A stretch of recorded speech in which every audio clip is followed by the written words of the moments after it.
Greetings and salutations, my friends, and welcome to a new video. Today we're gonna do a small recap into 2023 and all of the books I read, but more specifically, the books that surprised me and disappointed me the most. I love doing these look back recap videos into a year worth of reading. Since reading is such a subjective experience, you never really know what's going to happen with any given book, despite the public reception. And so I love looking back, seeing which books I read, the ones I loved, the ones I didn't, and talking about them. And so I thought for today I could bring you a 10 book list, 5 books that I thought were the most surprising books of 2023, as in I didn't think I was going to enjoy these half as much as I did, but I was pleasantly surprised and I really ended up enjoying them. And then 5 disappointing books that I thought initially I was going to really love, and it didn't end up being that at all.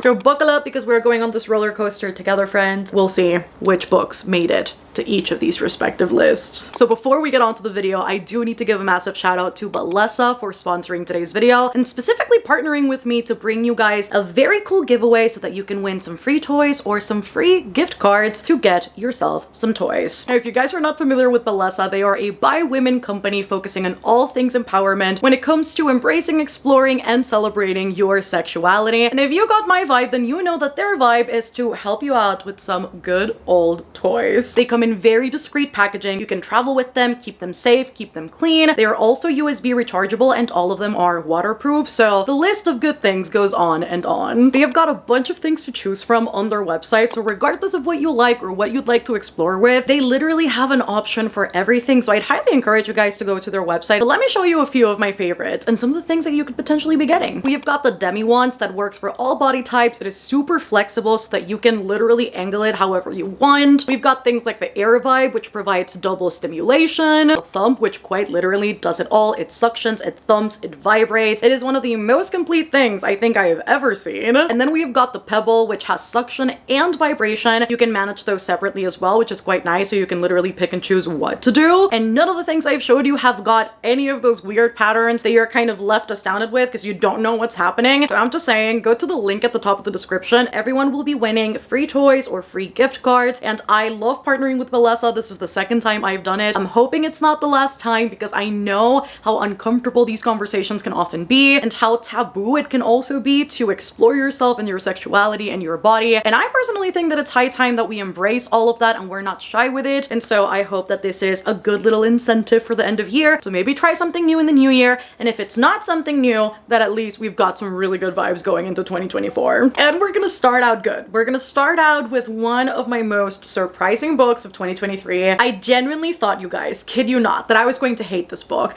I picked it up mostly out of curiosity because I kept telling myself that there was simply no way this book was going to be so bad because every single person out there seemingly loved this book. And so I ended up picking it up and I gave it 5 stars, and that is Magnolia Parks by Jessa Hastings. And I have to admit, truly, what sold me on Magnolia Parks was the whole Gossip Girl set in London, and we have got characters that are all connected to each other in some way, shape, or form. They're all wealthy, they're all a part of the same friend group, but all of their friendships have got some sort of drama in the midst of them. And particularly our centerpiece, Magnolia and BJ, are 2 people that are desperately in love with each other, that are seemingly made for each other, and yet the only thing they can continuously do is hurt each other, find ways to not be together, and to not make this relationship work, despite being incredibly close friends. And that's the premise of the book. We literally follow 2 very toxic people as they have developed these very clear mechanisms to tell whether or not they are still into each other,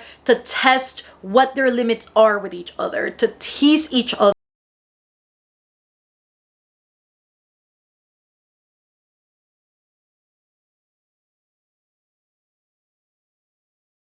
reconcile, and it was truly such a good ride. I love books like these that don't pretend to be anything other than what they are. It's like so explicitly on page that neither of these characters are good people. I think if anybody were to dispute that Magnolia and BJ are good people, at least in the sense of the romance, they would be absolutely incorrect because these 2 people are absolutely out of their mind. But I thought it was super fascinating, honestly, to read from the perspective of these two characters that are very clearly not good for each other, but the way that people surrounding them speak and the way that they think makes it seem like they are also the best thing for each other. And it's such a complicated, complex dynamic that they have got going on that made for such a compelling read.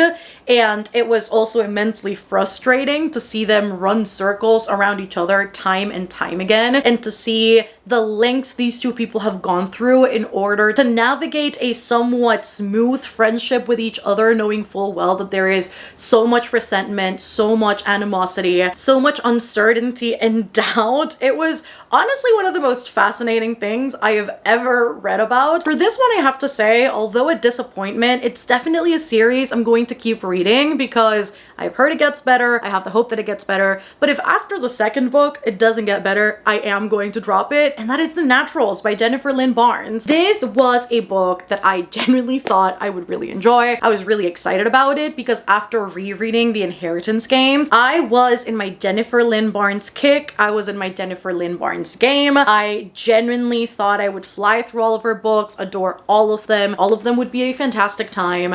And although I did fly through this, didn't end up loving it. In this one, we follow Cassie Hobbs, and she is a teenager very gifted in the art of profiling. From a very young age, her mother taught her to do this so that she could take care of herself, specifically because of her mom's profession, because her mom was a scammer. And so her mom always taught Cassie to navigate the world in just a different way in order to keep herself good and well. And the FBI takes note of that, actually, and they enlist her for a very specific group inside the bureau called the Naturals, which are people around her age, teenage age into young adulthood, that are also very gifted in technology, in profiling, in investigation, any and all things to do with like a criminal minds-esque unit. They are the ones, and the hope that the FBI has is that through this task force, they'd be able to solve a lot of cold cases, ongoing serial killing cases, etc., etc. And in this particular book, the case that we observe is a serial killing case that is seemingly cold, may not be connected to our current case, and it involves a game of cat and mouse, and we go from there. And what stands out in this book to me as something that I didn't particularly love is that all of these characters read as caricature, and I could not take them seriously half the time because it was such an overblown way of depicting their individual abilities.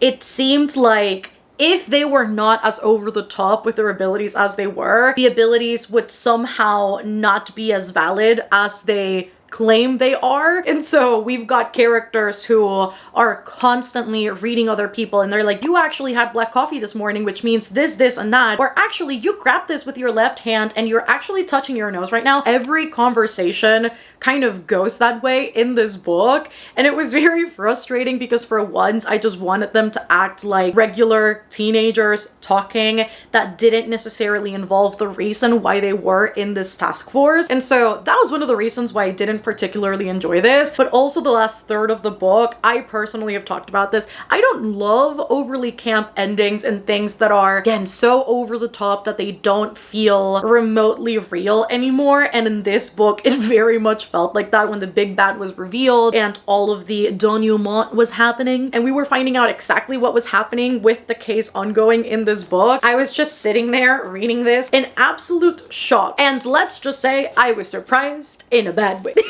Other than that, like, the book is still enjoyable in loads of ways, but in the ways that it wasn't enjoyable, I didn't have a great time. The next surprising read was actually a manga series. I've only read 3 volumes so far, but have to say, it started out kind of wonky and I was kind of disappointed just based on the hype, but then as I kept reading, it got really, really, really good. And that is Sword and Soap by Kintetsu Yamada. I absolutely fell in love with this series. It turns more and more endearing as you go. And the basic premise of the series is that we're set in Lilia Drop, which is the Japanese version in this manga of Bath & Body Works. And our main character, Asako, who is a finance worker, ends up meeting one of the perfume scent developers in the company called Kotaru. And he just walks past her one day in the lobby and he smells her and he absolutely loves her scent, and he is dead set in recreating this scent for the company for their newest drop. And this is very surprising for Asako because she grew up being very much mocked for her body odor, and so for the first time she's being complimented for it. And against all odds, I'll say that in a very unique situation, these two people end up dating and they strike up a relationship, and we follow them through the course of this situation they have got going on, working in the same company in the same place and navigating something that they didn't think they'd fall into, and how they behave off work and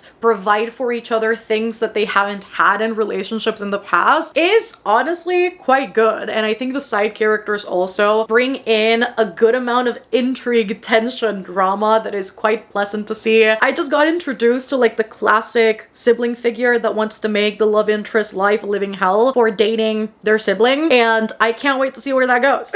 So this is probably one of my most surprising reads of the year. Another disappointment, Then She Was Gone by Lisa Jewell. I had heard so many amazing things about this book and I was fully expecting a great mystery and a good plot twist, and I sadly got some of the mystery, not so much a lot of the thrilling, and most certainly not a good twist. The book is very overt in the way that it presents the information and the way that it presents all of the thrilling aspects. It doesn't leave, I think, too much for the imagination. At times it doesn't give too much credit to the reader. And honestly, exactly what it seems like what is going to be the twist is what ends up being the twist. And so I was very disappointed on that end, sadly, because I wanted this to be great. The basic premise of it sounds so good, right? We follow a mother after the disappearance of her child, her golden child, her favorite child. And now it's been a decade. The case was not ever properly closed. We never really found out what happened to Ellie, the daughter. And then in present time, the mother, Laurel, ends up meeting this guy that she is very excited about. They start dating, they start meeting each other's families,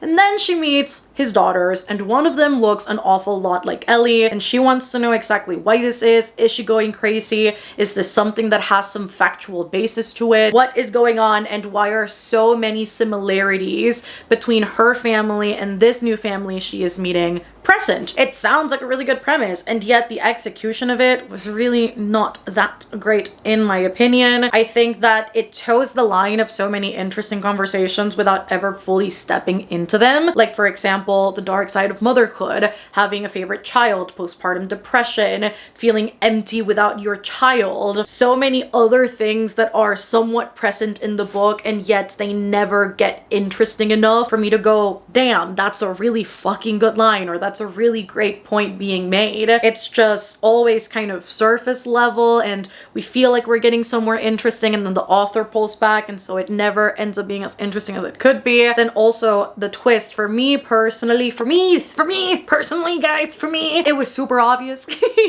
Immediately as certain plot points were introduced, I was like, okay, so this is what it's going to be. I can't imagine it being anything different. And then it pans out into exactly that. And then the ending of the book, I have qualms with this. I feel like thrillers are very often good lead up, bad ending, bad lead up, good ending. Never really something in between in my personal experience. There's just so much growth being displayed at the end of the book, but we never actively saw any of that. And it seems like the magical resolution to everything was finding out what happened to Ellie, and that was it. None of the other present issues in the book are addressed. The lack of love and attention and motherhood towards Laurel's other two children was never really touched on, and yet at the end we're just supposed to embrace the fact that the relationships are suddenly fixed and everything's great and amazing. I just didn't buy into that at all. It was all kind of wrapped with a nice pretty red bow, like happy birthday to you at the end, and I didn't love that, like, at all. It was just really odd. Another really surprising book that I have to thank Liv for, honestly, because if it wouldn't have been for Liv, I don't know that I would have picked out this book as soon as I did. That is Powerless by Elsie Silver. This has truly become one of my favorite romance books ever, I think, because not only was the romance amazing, I think the depiction of mental health was done really, really well, and the smut as well was fantastic, and some of the stuff in here is really, really good. And in this one, we follow Jasper and Sloane.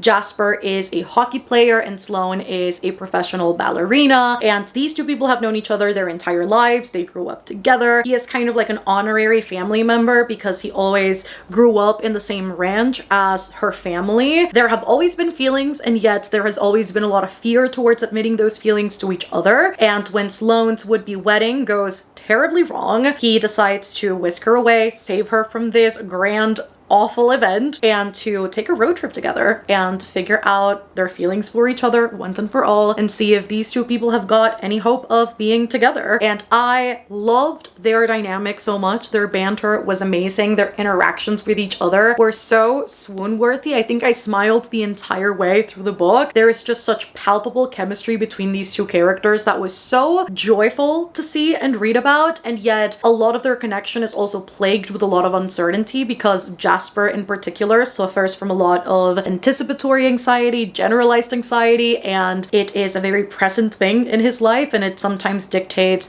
what he is able to say or not say, how he acts around Sloane and other people, and a lot of the doubts, I think, within the romance can be attributed to all of that anxiety as well, with the, am I good enough for her? Is she good enough for me? Am I saying the right things? Am I saying the wrong things? Is this actually going to work, or am I going to end up investing my time in something that's not fully worth it? And I think a lot of those fears were very relatable to me as somebody who also suffers from that anticipatory generalized anxiety and also who has a lot of doubts in regards to like romance. I'm like, I think a Grinch in ways, but also a very hopeless romantic. And so I think his character to me was very, very relatable. And I loved seeing anxiety, particularly in the realm of relationships, be actually showcased in a book in a way that I thought was not only immensely realistic, but also immensely accurate. And so I think I really loved his character for it, but I also love how Sloane a lot of the time counteracts that anxiety with a lot of honesty and with being straightforward. And although they do have their bouts of miscommunication, it doesn't tend to plague the book a whole lot, and it doesn't tend to pan out into anything fully negative. And with Sloane as well, there was such a learning curve in her character, like her journey in realizing her own worth, what she appreciates about relationships, what she doesn't want in relationships, and it's all due to experience. And it's also a lot of acceptance in because I've experienced certain things in relationships doesn't mean that every relationship should be like that, because those things are not necessarily okay. And so I feel like both of these characters kind of bring in really good lessons into each other's lives, which I quite enjoyed, because that's kind of part of relationships, right? Is the fact that you are continuously learning how to better be with yourself and with other people. And so it was just really, really amazing for that. I really loved it. It was really, really good. Another disappointment that is probably not a surprise, Fourth Wing. This book, in my opinion, was not good. And I think a lot of people are starting to realize that it's not good because the second book, not great reviews, baby. And I don't have anything to say about that one because I refuse to read it, refuse to pick it up. I'm not doing that to myself. I am choosing mental health, mental wellness, and overall happiness. Also, for the sake of everybody who is still reading the series, I really hope that they change the love interest for y'all. That romance was insipid. So in this one, we follow Violet Sorengale, who is a general's daughter. And in this world in particular, if your family was a dragon rider and went to military school, you are expected to do the very same thing. It is very much a hereditary thing in this universe. And although Violet refuses to go to Dragon Riding Academy because she has EDS, Ehlers-Danlos syndrome, she is very prone to injury and ailment, and she also wants nothing to do with that. She wants instead to be a scribe and to focus on all things history, records, and all of the backdrop of things. She ends up, of course, where does she end up? Dragon Riding Academy. You guessed it right, probably. And so she ends up going. It's very much a divergent situation where you have to go through a set of trials and training in order to make it all the way through in order to graduate into your next year and therefore become a dragon rider and become a part of the fighting squad. I thought that the world building was barely there to begin with. There were a lot of things being mentioned as important, and yet because we don't get a lot of information, I don't really have the basis to care or to understand fully what is going on. There's supposed to be a huge conflict going on that we don't understand in this first book, why exactly it's happening or why we should care about it. There is also the threat of death, obviously, for a lot of these characters, because dragon riding school is supposed to be super dangerous and all of these characters are very expendable. Therefore, we spend very little time with some of these characters, and when they do disappear, we don't really care about them because we barely had any time with them to begin with. The romance as well between Violet and Satan was just not great. They barely know each other, and this girly pop's like, this is the one, boys. And she really doesn't know him. In fact, he knows her better than she does him, but it's because she's always giving away information on herself, and it's hard to not know her because of who she is as well. And so although he knows her, she doesn't know him, and the chemistry is just not great. Like, there are aspects of this that I do think work, like the Eller Danlos representation I think is quite interesting and quite cool because it's not something that we tend to see a whole lot of in literature, and I think the empowering message of this shouldn't really stop you from doing what you want and getting what you want, I think is really cool. And then also the book promises dragons and it delivers dragons, and I think on that side it's good because there are several books that promise dragons and they're like an afterthought, and so on those ends I think the book is cool, but on everything else, girly pop, escape. Another really surprising book, Mort by Terry Pratchett, and the reason why this is so surprising to me, let me tell you, is because I tried The Frugal Wizard's Guide to Surviving Medieval England, whatever that book is called. I tried it, DNF'd it, realized that that sort of comedic sci-fi is just not really my vibe. And I know the Discworld is very much like that, which is why I was very nervous. And yet I loved this book. I really, really enjoyed it. There were parts of it that I didn't necessarily care about, kind of in that halfway middle point, but everything else about the book I really, really loved. And we follow Mort, who by all intents and purposes is considered pretty much useless by everybody around him, his family, his village, his could-be friends, just absolutely everyone does not want him around because he always creates mess, disaster. And so he goes to a job fair. Everybody gets a job. He's the last one standing. He's about to go back home because he's like, there's nothing left for me, boys. And then death just arrives out of nowhere. And he's like, hey,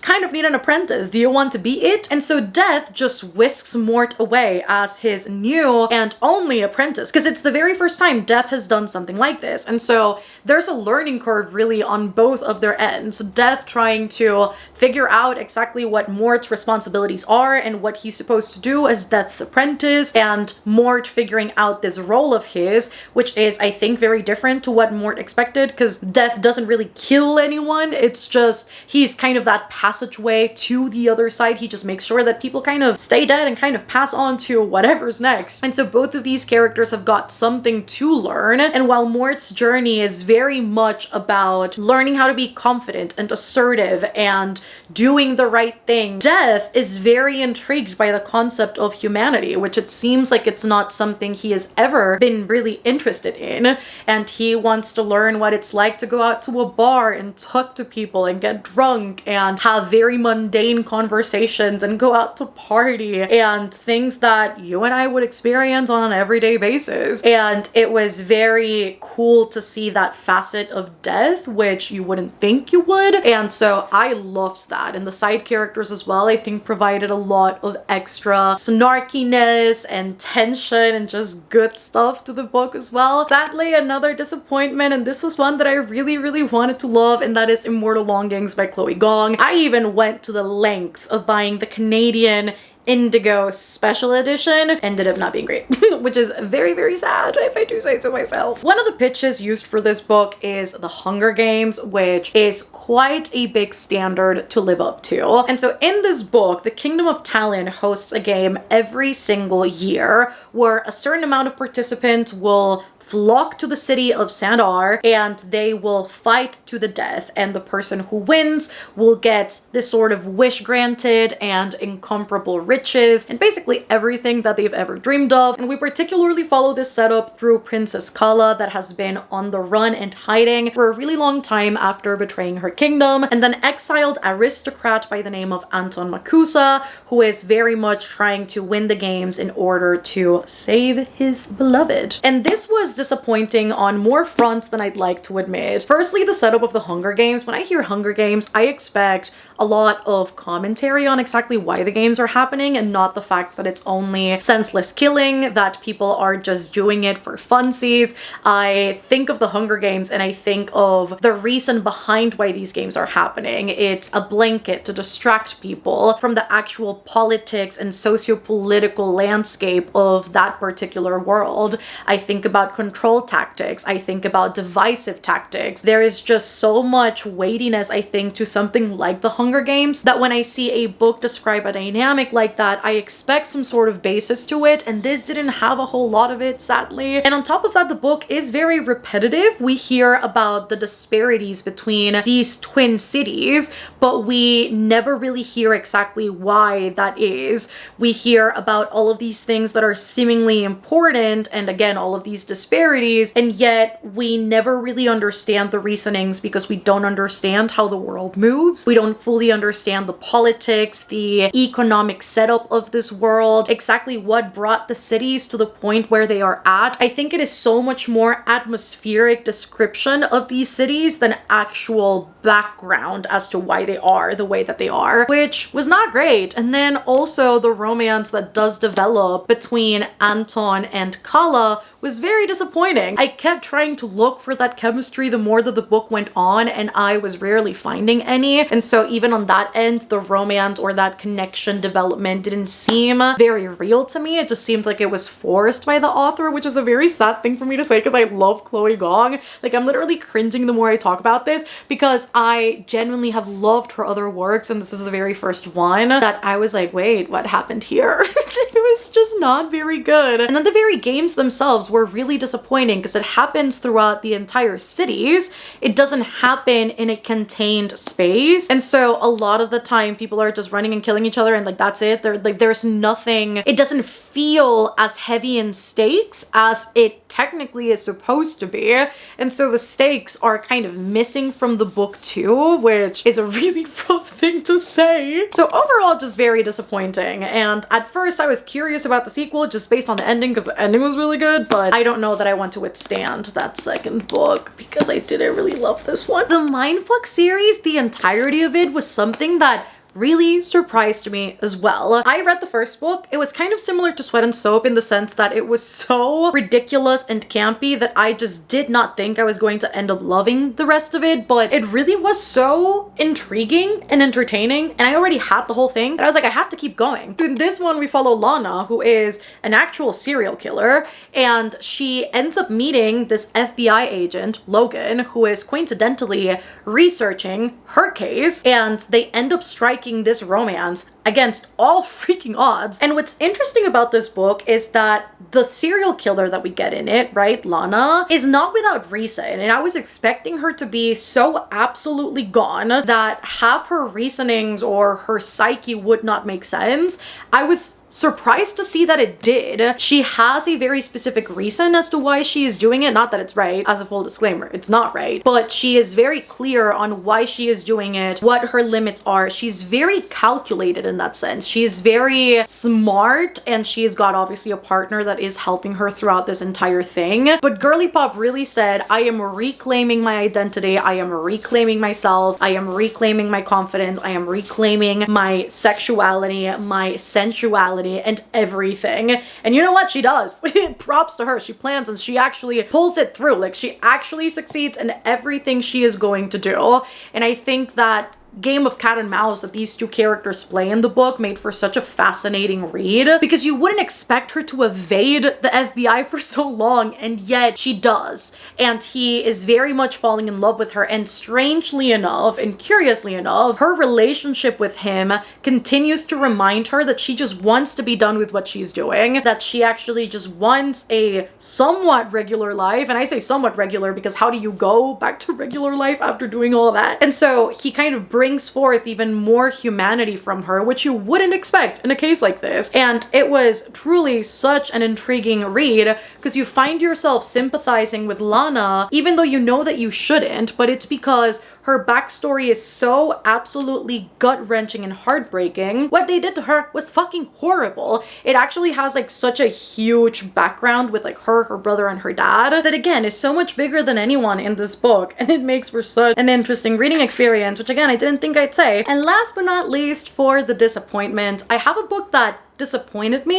It wasn't bad though. It just was not what I expected or would have wanted. I just wanted more from it. And so when I was making the list of disappointments, I surprisingly found myself wanting to put this book in here, and that is A Curse for True Love by Stephanie Garber. I ended up giving this book 4 stars when I did read it. However, I think that for a culmination, for a trilogy, one whose second installment was so good and set up the third book amazingly, it was so very underwhelming. So in the series, we follow Evangeline Fox, who grew up loving fairy tales and stories. Her mom always built up this idea that she would get her own happily ever after if she really, really wanted it, and that all things could be whimsy if you look in the right places. And so she has her beloved. Her beloved is strangely, and I say strangely because it's not meant to happen, but strangely, he finds himself engaged to somebody else and about to marry somebody else, and she knows that this is very out of character, that they are very much in love with each other, and that he would never leave her like that just because. Like, there has to be something else to this,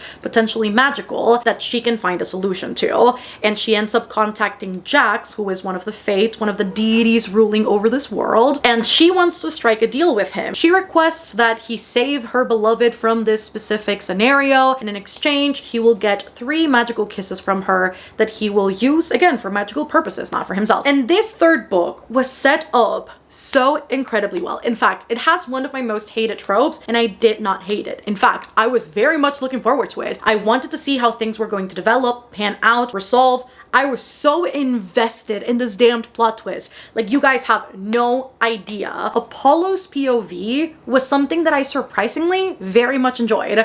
I very much liked reading from this character's perspective that was not necessarily good. He's not wholly evil either, but Apollo is not wholly good. But the way that he justifies a lot of his actions, I think, make it more insidious, more interesting, more fascinating. And I wanted to see more of his POV, but we did not, so that was disappointing.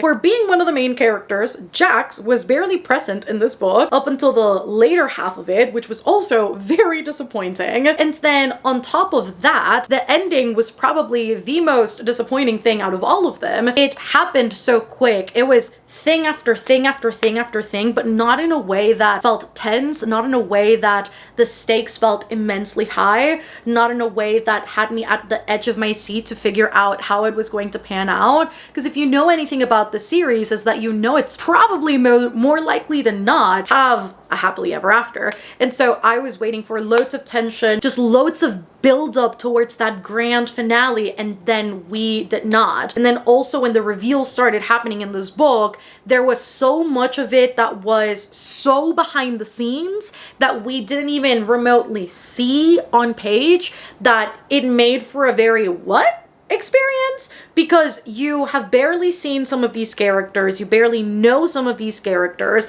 you wouldn't expect any of those characters at some point to be so present in the plot or in the twist because you don't think they're important. And then when it happens, you're just like, okay, you weren't in the book though, so why is it you? And so in that regard, it was very disappointing. Maybe not as disappointing as some of these other books, but still disappointing nonetheless. I got qualms with you. And that's it, friends. Those are all the books I got for you today. The 5 surprising books and the 5 disappointing books of the year. Not to be confused with the worst books of the year, because I do have like some other books that I really did not enjoy. So if you did enjoy this video, give it a thumbs up down below. Subscribe down below for more content like this, and let me know as well, what were your surprising books of the year? What were your worst books of the year? What were your disappointing books of the year? Let a girl know all of that. I am doing a follow-up to this video though with the best books of 2023. So that should be up sometime in the next few weeks, which I'm very, very excited about because again, I read some really great books this year that I was not expecting. Like, this reading year was good,